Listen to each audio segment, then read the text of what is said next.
तो एक तरफ प्रदर्शनकारियों पर पैलेट गन चलने पर बवाल है, दूसरी तरफ प्रदर्शनकारियों को खाना खिलाने वाले जुनैद कोर्ट पहुंच गए। इनकी तस्वीर आपने प्रदर्शन के दौरान देखी होगी।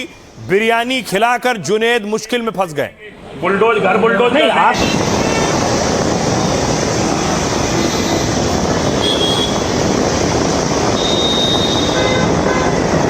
जुनैद की तस्वीरें सामने आई। दीपके के साथ भी, सोनम वांगचुक के साथ भी प्रदर्शन में खाना खिला रहे थे जो भी वहां पहुंच रहा था प्रोटेस्टर।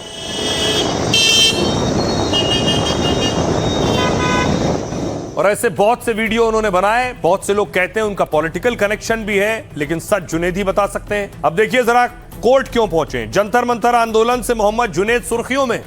जुनैद आंदोलन से जुड़े कोई नेता नहीं है, ना सीजेपी के सदस्य हैं। आंदोलन में वो सेवादार थे, छात्रों को खाना पानी और दवा देते थे।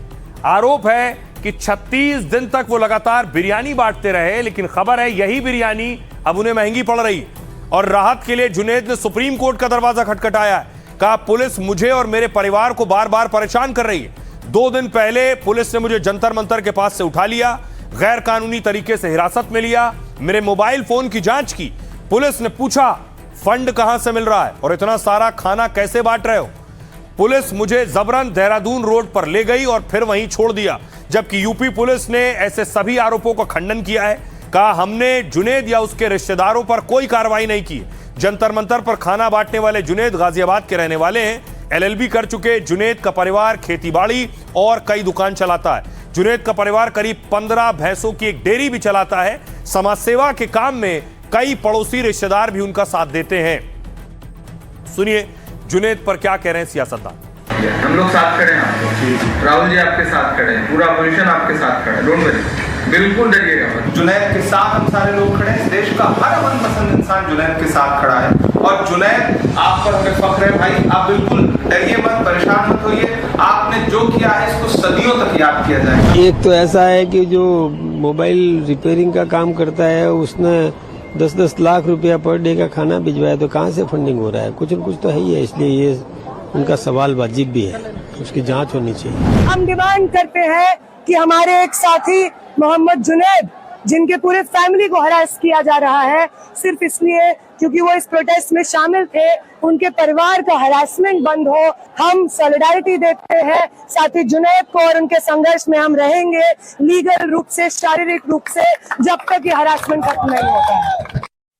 तो जुनैद ने आरोप लगाया कि उन्हें पुलिस उठा ले गई, लेकिन दूसरी तरफ खबर यह आई कि प्रधानमंत्री नरेंद्र मोदी का फेसबुक पोस्ट, वो वीडियो जो पहला वीडियो बनाया था छात्रों से बात करने में, जो करोड़ों में गया था, फेसबुक ने उस वीडियो को, उस पोस्ट को डिलीट कर दिया। और उनके फ्रेंड्स, मैं जानता हूं कि पेपर लीक एक कोई मामूली विषय नहीं है। तो यह पोस्ट पीएम मोदी का फेसबुक ने डिलीट किया और कैसे वीडियो हटाने पर फेसबुक फंस गया है। पीएम मोदी ने 23 जुलाई को आधी रात जो वीडियो जारी किया था, जिसे इंस्टाग्राम पर करीब 40 करोड़ लोगों ने देखा था, वही फेसबुक पर इसके व्यूज करीब 16.5 करोड़ थे। लेकिन अचानक फेसबुक ने इस वीडियो को हटा दिया। पीएम मोदी की टाइमलाइन से वीडियो गायब हो गया, जिसके बाद सरकार ने से फेसबुक तक हड़कंप मच गया। फेसबुक की पेरेंट कंपनी मेटा तुरंत मामले को देखने लगी। सूत्रों के मुताबिक पीटीआई ने दावा किया कि यह गलती से हुआ। मेटा ने इस मामले में कहा यह तकनीकी गड़बड़ी से हुआ है। हालांकि सरकार ने मेटा की गड़बड़ी पर तुरंत एक्शन लिया। मेटा की पब्लिक पॉलिसी के ग्लोबल हेड को तलब कर लिया गया। कहा कि यह तकनीकी गड़बड़ी है तो तुरंत इसे ठीक किया जाए। हालांकि पीएम मोदी का वीडियो फिर से टाइमलाइन पर दिखने लगा। इसके व्यूज और कमेंट सब उसी तरह से दिखाई दे रहे हैं। दरअसल मेटा पहले एआई से संदिग्ध वीडियो की पहचान करता है, इसके बाद जरूरत पड़ने पर मॉडरेटर उसकी जांच करते हैं। अगर वीडियो नियमों का उल्लंघन करता है तो उसे हटाते हैं। वहीं अगर किसी मामले में कोई वीडियो गलती से हट जाता है तो समीक्षा के बाद उसे दोबारा रिस्टोर कर दिया जाता है। पीएम मोदी के वीडियो को भी इसलिए रिस्टोर कर दिया गया क्योंकि नियमों का उल्लंघन नहीं था, इसलिए मेटा ने गलती मान ली इस पर। सुनिए मंत्रालय के सचिव क्या कुछ कह रहे हैं और क्या कुछ कह रहे हैं अखिलेश यादव। इसमें 2 चीज़ें हैं। एक चीज़ ये है कि मेटा ने सबसे पहले एक उनका अपॉलॉजी दिया है कि ये गलती से ये प्रधानमंत्री जी का जो पोस्ट है वो हटाया गया, वो स्पीच जो है हटाया गया। ये अच्छा हुआ कि उन्होंने अपनी गलती मानी और अपॉलॉजी दिया, लेकिन जो कारण बता रहे हैं उससे हम पूरी तरह संतुष्ट नहीं हैं और हम उनसे चाहेंगे कि इस बारे में पूरी डिटेल्स हमें दें और ये बताएं कि कैसे ये स्टेप बाय स्टेप कैसे हुआ। बहुत सी चीजें हटाई जाएंगी और बहुत सी चीजें चुनाव तक आएंगी, तो इसलिए आना जाना तो लगा ही रहेगा। वो सोशल मीडिया वो किसके हाथ में है? जिसके हाथ में होगा वो जानता होगा ना कि कैसे लाना है कैसे नहीं लाना है। एक तरफ दिल्ली में जिन छात्रों पर पैलेट गन चले उसको लेकर जांच हो रही है, रिपोर्ट सामने आ रही है। यह कहा जा रहा है कि जो एफआईआर हुई वो एफआईआर वापस ली जाएंगी। दूसरी तरफ दूसरे राज्यों में जो प्रदर्शन हुए, ये कोलकाता की तस्वीर है। कोलकाता में प्रदर्शनकारियों को यहां गिरफ्तार किया गया।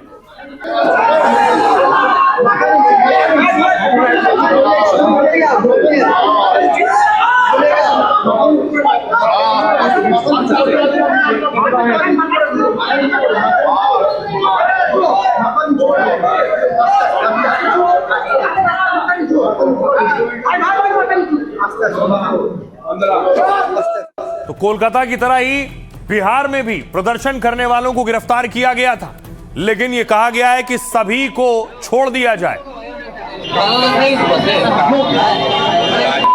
ये वीडियो वायरल है जहां एक प्रदर्शनकारी को गिरफ्तार किया गया तो वो कह रहा है मां तुमने कुछ खाया है, उनसे पूछ रहा है।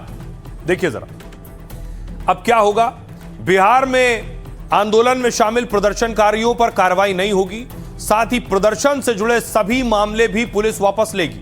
26 जुलाई शाम 6 बजे से पहले दर्ज सभी मामले वापस होंगे। अगर किसी की गिरफ्तारी हुई है तो उसे तुरंत रिहा किया जाएगा। इनमें से किसी के खिलाफ भविष्य में कोई एक्शन नहीं होगा। इसके लिए सरकार के गृह विभाग ने आदेश जारी किया है और इस बीच पटना हाईकोर्ट ने 3 स्पेशल कोर्ट बनाने का फैसला किया है। ये fast track special court Patna, Lakhisarai और पूर्णिया में होंगे। इनमें परीक्षा में धांधली और पेपर लीक जैसे केस की सुनवाई होगी। इन अदालतों में चार्जशीट के 3 महीने के भीतर अंतिम फैसला होगा।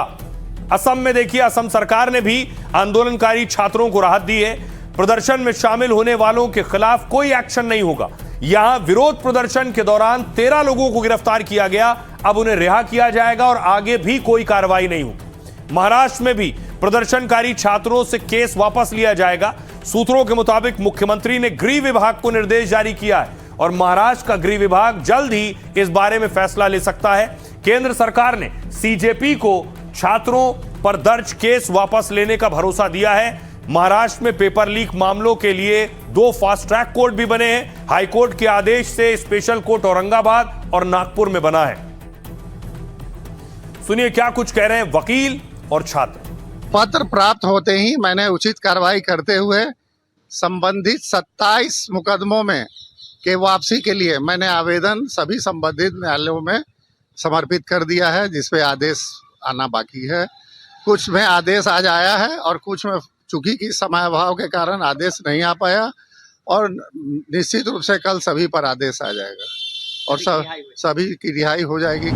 ये हमारे नागरिक है, हमारे भविष्य है। ये बच्चों के भविष्य के बारे में सोचने चाहिए और उनके लॉ एंड ऑर्डर की चिंता सबसे प्रधान रखिए। पुलिस को ऐसे इस किस्म के जो कुछ वो लोग किए हैं ये सब सोचने की बात है। हम चाहते हैं कि पार्लियामेंट में, संसद में आके गृह मंत्री और सरकार हमें बताइए साफ साफ कि क्यों कर रहे हैं, क्या कर रहे हैं। केंद्र या बीजेपी राज्यों से जुड़े हुए सारे शर्तों को पूरा किया, केस उठाना, ये वो सारे चीज। प्रधानमंत्री तो संवेदनशीलता दिखाया, सीधे छात्रों के हित के लिए जो कदम छात्रों की मांग था सब। ये सरकार की जिम्मेवारी है। जब भारत सरकार ने कमिटमेंट कर दिया, समझौता कर लिया कि सारे केस वापस लिए जाएंगे, तो बिहार सरकार को भी इसका ध्यान रखना चाहिए। लेकिन कल हम लोगों के दबाव में इन लोगों ने एक चिट्ठी निकाली है। इस चिट्ठी का पालन होना चाहिए और विद इमीडिएट इफेक्ट जो चिट्ठी में है, नहीं तो आंदोलन तो होगा ही अगर नहीं करेंगे। महाराष्ट्र के सीएम फडणवीस साहब उनकी बात स्पष्ट करें कि ये एफआईआर पीछे लेने वाले हैं या नहीं। ये तो बात एक है क्योंकि केंद्र सरकार ने तो वचन दिया है, लेकिन भाजपा कौन सी है जो वचन को पालती है। तो ये एक बात हुई, लेकिन हम हमारा वचन पालेंगे और जो भी शिवसेना UBTlegal@gmail.com पे उनकी नोटिस FIRs हमें भेजेगा, उसके लिए हम महाराष्ट्र में लड़ेंगे केस। स्टूडेंट्स की प्रोफाइलिंग की, हेवी सर्वेलेंस से उनको टारगेट किया, नोटिसेस भेजे, डिटेंशन किया, कहीं बिहार में 9 FIR किया लोगों पर, अटेम्प्ट टू मर्डर तक के चार्जेस में उनको जेल में भेजा। दिल्ली में आपने खासकर और बंगाल में अलग अलग जगहों पे मुस्लिम स्टूडेंट एक्टिविस्ट की प्रोफाइलिंग की और उनका विछाण शुरू किया। तो सुप्रीम कोर्ट के ऑर्डर को हम वेलकम ही करते हैं, लेकिन इस बात के साथ कि होना ही नहीं चाहिए।